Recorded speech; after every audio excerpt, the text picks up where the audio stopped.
लोग कहते हैं क्षीर सागर एक कपोल कल्पना है, दूध के भी कहीं समुद्र हुआ करते हैं। अरे भैया, प्रभु के पास यदि क्षीर सागर ना होता तो लाखों जीव जन्म ले रहे हैं, उनके दूध की सप्लाई कहां से होती? 84 लाख योनियां है, किसी का भी बच्चा हो, पर जिसने भी जन्म लिया भगवान ने अपने क्षीर सागर से मां के स्तनों में दूध का कनेक्शन फिट कर दिया और बालक दुग्धपान होने लगा। बालक के निमित्त ही वो दुग्ध है। डॉक्टर भी कहने लगे मां का दूध पिलाओ, बच्चा सुस्त रहेगा, क्योंकि ठाकुर जी ने दिया ही उसके लिए है। अब मां का दुग्ध पान करने के लिए बच्चे को दांतों की आवश्यकता नहीं होती है। होती है क्या? नहीं। इसलिए भगवान ने दांत दिए ही नहीं। आवश्यकता पड़ने लगी तो भगवान ने छोटे छोटे से दांत भी दे दिए। दूध के दांत बोलते हो आप। अब देना प्रारंभ किया, क्योंकि अब आवश्यकता पड़ने लगी। और जहां इधर उधर की वस्तुओं को बालक पाने लगा तो भगवान को लगा अब दूध की आवश्यकता नहीं है, तो कनेक्शन काट दिया, अब दूध नहीं मिलेगा। खाओ। बाहर की वस्तुओं का सेवन करते करते बालक बड़ा होने लगा, स्वस्थ होने लगा, धीरे धीरे नवयुवक बन गया। अब तो बड़े बड़े चनों को चबा करके खा जाता है। जठराग्नि भी प्रबल हो गई पेट की। सो ही भगवान कहते हैं अब दूध वाले दांतों से काम नहीं चलेगा, अब तो मजबूत वाले दांत रखो। सो दूध के दांत वापिस लेने लगे और दूसरे मजबूत दांत देने लगे। अब इनसे चाहे जितना चबाओ, चाहे जो कुछ चबा जाओ, युवावस्था में स्वस्थ दांत दे दिए, परंतु जहां जवानी ढलने लगी, बुढ़ापा आने लगा, पेट की अग्नि मंद होने लगी, खट्टी डकारें आने लगी, कुछ हजम नहीं होता, तो भगवान कहते हैं अब पुनः दांत वापस ले लेना चाहिए। फिर बन जाओ वेदांती जी बिना दांत के। अब दांत छोड़े और एकांत में बैठकर फलाहार करके फिर हरि का भजन करो तथा जीवन के लक्ष्य को समझो। फलाहार करोगे तो स्वस्थ रहोगे, उल्टा सीधा खाओगे तो बीमार पड़ोगे। इसलिए दांत ही वापस ले लिए। ये सारी अद्भुत व्यवस्था कौन कर रहा है? ये सब संचालन किसके द्वारा हो रहा है, जरा सोचो। अरे भाई, जब चित्र दिखाई पड़ता है, जो चित्र देखते ही चित्रकार का स्मरण स्वाभाविक होता है। जब कोई सुंदर मूर्ति दिखाई पड़ती है तो मूर्तिकार का ध्यान आ ही जाता है। कृति को देख करके कर्ता का स्मरण हो ही जाता है। कोई कृति अपने आप नहीं बनती, उस कृति का कोई ना कोई कर्ता होता है। तो जगत है परमात्मा की कृति। इस जगत को देख करके उस कर्ता का तो स्मरण करना चाहिए। फूलों में कितने सुंदर सुंदर रंग भर दिए, जीवों के भरण पोषण के लिए कितना सुंदर प्रबंध कर दिया। इन सब का प्रबंधक कौन है? सूर्य चंद्रमा का संतुलन कौन बना रखा है? वे भगवान सूर्य थोड़ा नीचे खिसक आए तो धरती भस्म हो जाएगी कि नहीं होगी? और थोड़ा ऊपर खिसक करके चले जाएं तो इस धरती पर बर्फ ही बर्फ पड़ जाएगा कि नहीं? ये संतुलन किसने बना रखा है भक्तवृंदो? ये असंख्य तारे आपस में घूम रहे हैं। ये सब प्रबंध करने वाला कोई तो प्रबंधक है। इस जगत को देख करके उन जगदीश्वर का जो सबके प्रबंधक हैं उनका ध्यान करना चाहिए, स्मरण करना चाहिए। बड़ा ही सुंदर श्री सुखदेव महाराज जी ने भगवान के स्थूल रूप के में ध्यान की विधि बताई। तदुपरांत सद्योन्मुक्ति व क्रम मुक्ति का मार्ग बताया। जो ब्रह्मलोक के सुखों का भोग करना चाहते हैं वो अपने सूक्ष्म शरीर को लेकर के ऊर्ध्व गति से ऊर्ध्व लोकों का गमन करते हैं। और जो केवल उस परम तत्व को ही पाना चाहते हैं वह इस स्थूल शरीर और सूक्ष्म शरीर दोनों का त्याग करके अपने विशुद्ध आत्मा को परमात्मा में विलीन करते हैं। किस कामना से किस देवता का पूजन करना चाहिए, उपासना करनी चाहिए, वह सब सुखदेव भगवान ने बताई। अगर अन्न की कामना है तो अदिति मां की उपासना करो। रूप की कामना है तो गंधर्वों की उपासना करो। विद्या की कामना है तो भोले बाबा की उपासना करो। दाम्पत्य जीवन सुखमय चाहते हो तो माता भवानी की उपासना करो। इसके विपरीत यदि कुछ नहीं चाहते हो तो भगवान नारायण की उपासना अवश्य करो। अकामः सर्व कामो वा मोक्ष कामो उदारधीः तीव्रेण भक्ति योगेन यजेत पुरुषं परम। निष्काम हो या सकाम, मानव मात्र को परमात्मा प्रभु श्री नारायण की उपासना तो करनी ही चाहिए। सुंदर वार्ताएं भगवान सुखदेव ने राजा परीक्षित को बता रहे हैं। अब राजा परीक्षित का मन जो है वैराग की ओर चल पड़ा। सुंदर भाव है, मन लागो मेरो यार, बहुत सुंदर भाव है। मन लागो मेरो यार फकीरी में, मन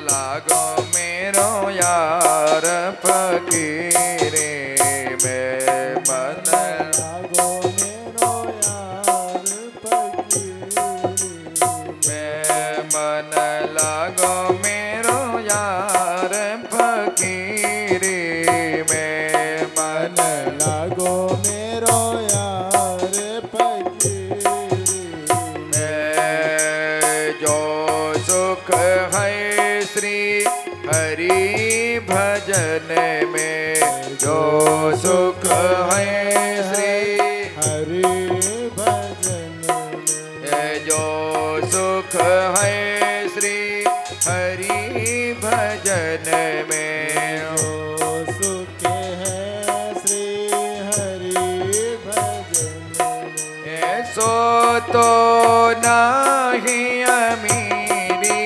में, सो तो नहीं अमीरी में, मन लागो मेरो यार फकीरी में, मन लागो मेरो यार फकीरी में।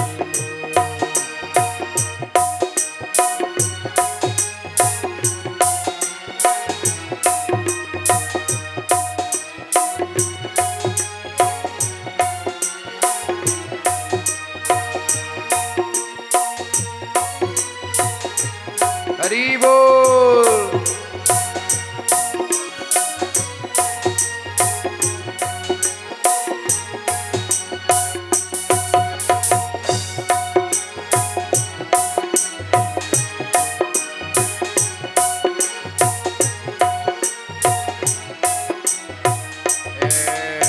हाथ में सोटी बगल में पोथी, हाथ में सोटी बगल में पोथी, हाथ में सोटी बगल में पोथी, हाथ में सोटी बगल में पोथी।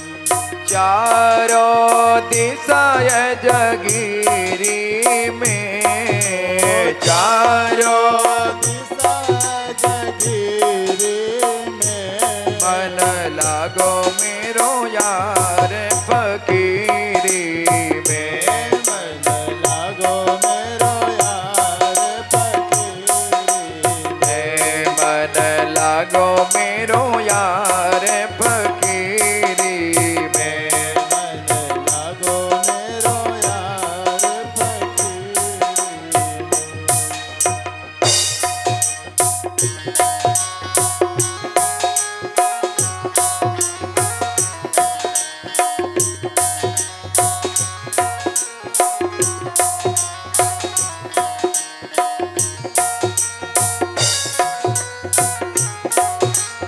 हरि बोल।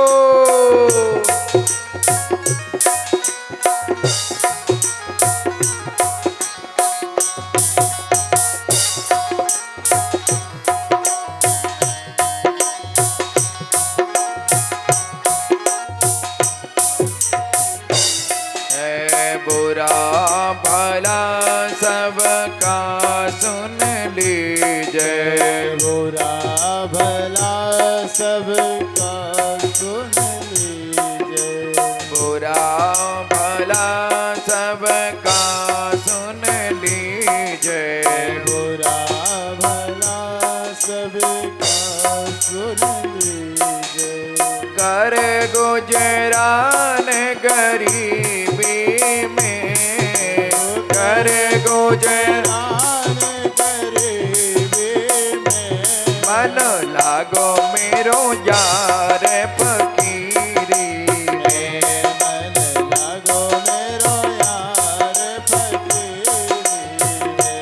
मन लागो मेरो यार फकीरी में। मन लागो मेरो यार फकीरी में।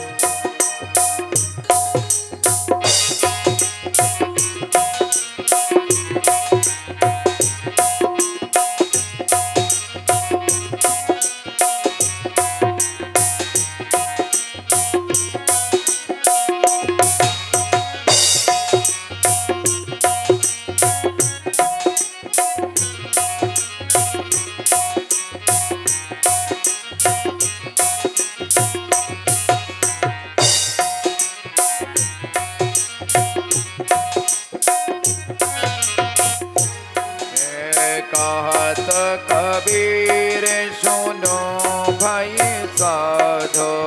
कहत कबीर सुनो भाई साधु। कहत कबीर सुनो भाई साधो। कहत कबीर सुनो भाई साधु।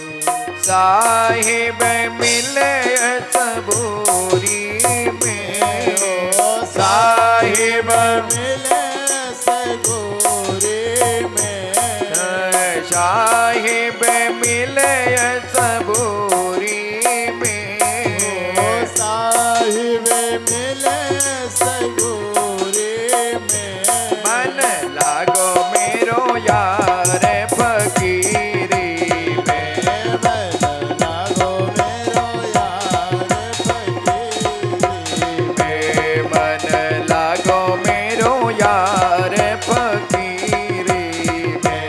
मन लागो मेरो यार फकीरी में।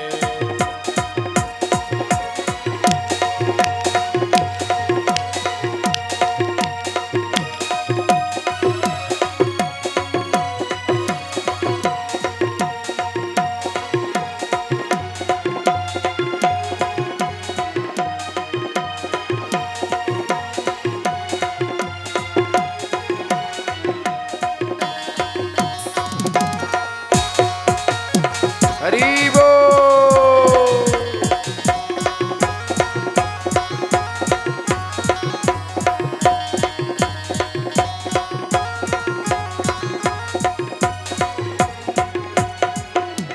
जो सुख है श्री हरि भजन में। जो सुख है श्री हरि भजन में। जो सुख है श्री हरि भजन में। जो सुख है श्री हरि भजन में।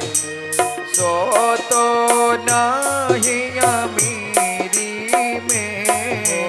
सो तो नाही मेरे में। सो तो नाही अमीरी में।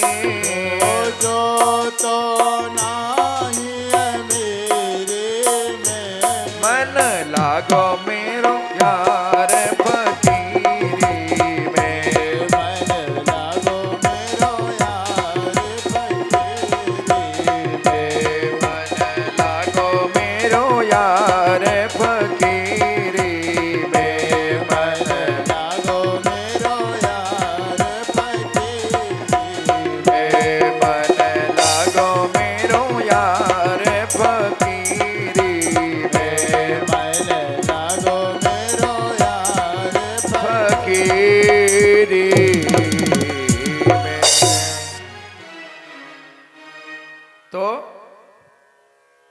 मानव का जन्म लेना तभी सार्थक है जब गोविंद के चरण शरण ग्रहण करो। प्रभु की आराधना उपासना तो कर्तव्य ही है करना, और जो मानव ऐसा नहीं करता वो मानव पशु तुल्य है। क्या क्या उपमाएं दिया? स्वमेत बराहोष्ट खरैहि संस्तुता पुरुषा पशु हो।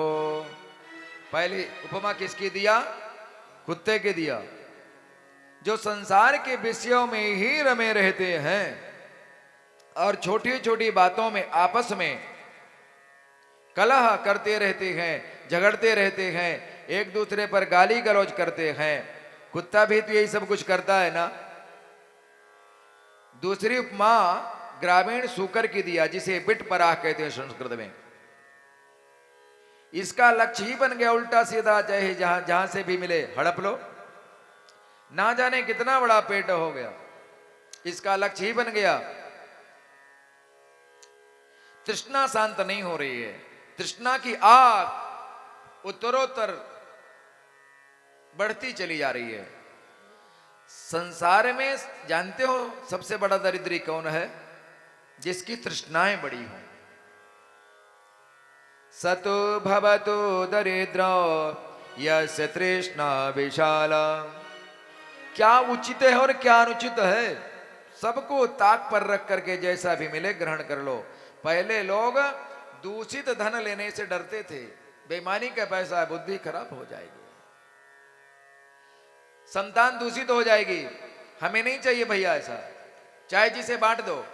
लोग डरते थे, और आज आंख मूंद करके उसी के पीछे पड़े हैं।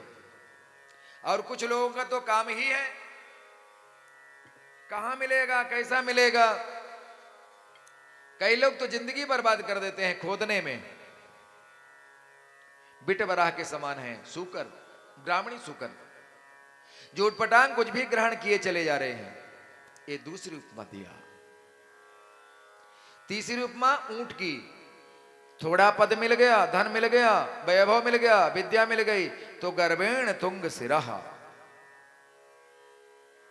अहंकार में मुंह उठा करके चलने लगता है। संत महापुरुषों को प्रणाम करने में भी शर्म आने लगती है। हम इतने बड़े आदमी हैं, इन बाबा को प्रणाम है करें। ऐसे देह अभिमानियों को ऊंट देख करके कहता है कि भाई चाल तो हमारी ही जैसी है। जैसे हम लोग मुंह उठा करके चलते हैं ना, ऐसे ही देखो चल रहा है, बिल्कुल हमारी तरह चला आ रहा है। ये तीसरी उपमा है। और चौथी उपमा किसकी दिया? गधा। गधा देखो, जो जीवन पर्यंत अपने घर गृहस्थी का ही बोझा ढोने में लगे हुए हैं, जर्जरित काया हो गई, घर में कोई पूछने वाला नहीं, बात करने वाला नहीं, खटिया पकड़े लेटे हैं, फिर भी कहो कि बाबा भजन करो, जवाब मिलता महाराज अभी नातिन की शादी और निपट जाती तो फिर भजन ही करना था। बस उसी का टेंशन रहता है। हमने भी ऐसे कुछ लोगों को देखा है, सच बोलता हूं। हम रात में जितने बजे जगे, शाम को देखें, सुबह में देखें, दोपहर में देखें, कुछ लोगों को हमने ऐसे देखा, एक आध दो हमारे यहां भी है, कि जो काम में ही लगे हम पाए, कभी उसको सुस्त होके बैठे न देखा कि आराम से बैठा हो। घर वाले सोच रहे हैं कि बाबा जी कब पधारें, तब बिटिया की शादी करें। भरोसा नहीं कि बीच शादी में ही बाराते के दिन टपक जाए।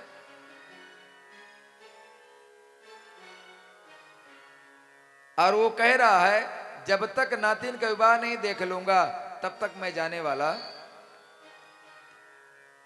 नहीं हूं। ये विडंबना है महाराज। अभी भी चिंता का बोझा सिर पर लादे पड़ा है। शरीर चल नहीं रहा, फिर भी चिंता का बोझा लाद रहा है। गधा कहता है मैंने भी भार ढोया, जब तक शरीर में ताकत थी मालिक के लिए बहुत मजदूरी किया, ईंटें ढोई, गिट्टी ढोई, पर कभी धन्यवाद हमें नहीं मिला। जब भी देता था तो 2 डंडे ही देता था। आज तक किसी गधे को उसका पारिश्रमिक नहीं मिला, कोई पुरस्कार नहीं मिला कि ये बड़ा परिश्रमी है, बड़ा मेहनती है। और जब उसी शरीर में बल नहीं रह जाता तो उसे उसी गधे को डंडा मार करके मालिक घर से बाहर निकाल देता है। वही हालत संसारियों की भी होती है। जब तक नोट है, शरीर में थोड़ा बल है, कमाने की सामर्थ्य है, खूब बादाम के हलवा खिलाए जाते हैं। पिताजी कोई सेवा का मौका दीजिए, घर में किसी प्रकार की चिंता ना कीजिए, प्रेम से रहिए। और जब देख लिया कि पिताजी के पास नोट पानी सब खत्म हो गया, कुछ नहीं बचा, तो वाह, जब हम 4 भाई हैं तो हम ही इन्हें क्यों पालें? हमने कोई ठेका थोड़ा ही लेके रखा है। बंटवारा बार का हुआ, पिताजी जाइए वहां उस भाई के पास, नहीं तो जाइए कहीं और, तीर्थ यात्रा कीजिए। आंखों से देखने को मिलते हैं ऐसे दृश्य।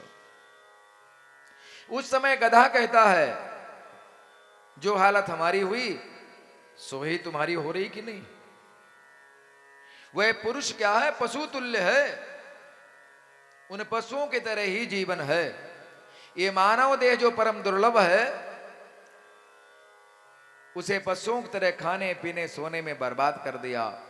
अरे जिसके नेत्र हरि का दर्शन करते हर्षाते नहीं, ऐसे नेत्र जिन्होंने प्रभु की छटा को कभी निहारा नहीं, मोर पंख के समान व्यर्थ है।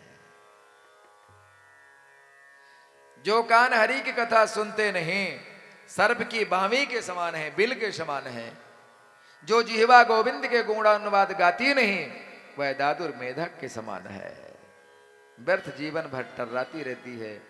हमारे संत दरियाब जी महाराज कहते हैं, राम नाम ने हृदय धरा, जैसे पशुआ वैसा नरा। पशुआ आवे पशुआ जावे, पशुआ रहे पशुआ खाए। नर पशुआ उद्यम करी खाए, पशुआ तो जंगल चरिया है। राम नाम जाना नहीं माई, जन्म गया पशुआ की नाई। राम नाम से नाही प्रीति, यही सबे पशुवन की रीति। बिले बथोरो क्रम विक्रमान्ये, न शृण्वतः कर्ण पुटे नरस्य। जिह्वा सती दार्दुरि में के वैव, सोत न चोपगात्य गुरु गाय गाथा। वरा सुंदर वर्णन किया। अंत में परीक्षित ने पूछ दिया कि गुरुदेव भगवान, कृपा करके ये बताइए कि भगवान ने इस विचित्र संसार की रचना कैसे किया? ध्यान देना। तो सुखदेव जी अब प्रभु का ध्यान करने लगे, मंगलाचरण करने लगे। आप लोग एक बात का ख्याल नहीं रखते हैं, मैं पूर्व की कथाओं में भी कह चुका हूं, जब कथा चालू हो जाए तो मेरे सामने यहां पर कोई ना आए, जहां आए जगह पाए बैठ जाए। कल से ध्यान रखना, नहीं तो मुझे रस्सी लगवानी पड़ेगी, मजबूर हो गए। कथा चालू हो जाए तो कथा चालू होने के बाद आप आते हो। कर्तव्य क्या श्रोताओं का? कथा के पूर्व पधार जाना चाहिए आपको। अगर कथा से मोह है, प्रेम है, तो मेरे से 10 मिनट पहले आ जाओ और आप बैठ जाओ। मुझे भी अच्छा लगे कि इनके अंदर कथा सुनने की भावना है। और जब कथा के समय आते हैं आप लोग, तो फिर सीधे चले आते हैं। तो मेरा जो मन है, जो लिंक है, धागा हो थोड़ा सा विलग हो जाता है। क्षमा करिएगा, बुरा ना मानिएगा। पर जब कथा प्रारंभ हो जाए तो कथा के समय आए तो मेरे सामने प्लीज ना आया करें। जहां पर स्थान पाए बैठ जाएं। और कोई भी आए, किसी भी कास्ट का आए, सब कोई आसन में बैठो, बिना आसन के कोई नहीं बैठना। सोनिया ने आसन बिछवाया है ना, मंडप का नियम है। मंडप क्या है? ये गंगा की धारा है। यहां आने पर कोई अस्पृश्य नहीं होता है। ऐसा कोई नहीं कि छोटा, यहां छोटा बड़ा कोई नहीं, यहां सब बराबर हैं प्रभु के चरणों में। आओ, आप प्रेम से बैठ जाओ। अब देखिए सुखदेव, बुरा ना मानिएगा मेरी बातों को, अन्यथा ना लीजिएगा। मैं आपका ही बेटा हूं, आप जैसा चाहोगे हम वैसे ही कथा सुना देंगे आपको। लेकिन कथा में विक्षोभ आए, ये अच्छी बात नहीं है।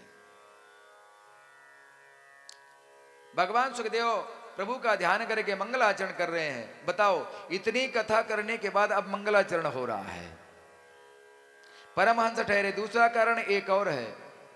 पहले प्रश्न किया था परीक्षित ने कि मानव को क्या करना चाहिए, मरण धर्मा प्राणी का क्या कर्तव्य है, क्या अकर्तव्य है, बताने लगे।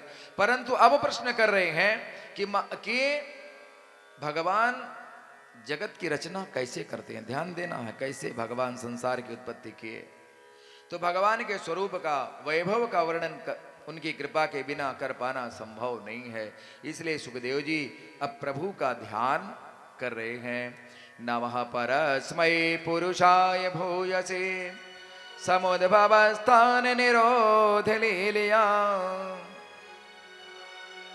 गृहीत शक्ति त्रिददाय देहिनाम् अंतर्भवायानुपलक्ष्य वर्तमने यद्केधनं यत्स्मरणं यदीक्षणं यद्वन्दनं यच्छ्रवणं यदर्हणं लोकस्य सद्यो विधनोतु कल्मषं तस्मै सुभद्रस्रवसे नमो नमः। बड़ा सुंदर प्रभु का ध्यान करते हुए सुखदेव भगवान कहते हैं कि जिन प्रभु का कीर्तन, स्मरण, दर्शन, बंदन, श्रवण, अर्चन करने मात्र से जीव के तापत्रय संताप शीघ्र ही समाप्त हो जाते हैं।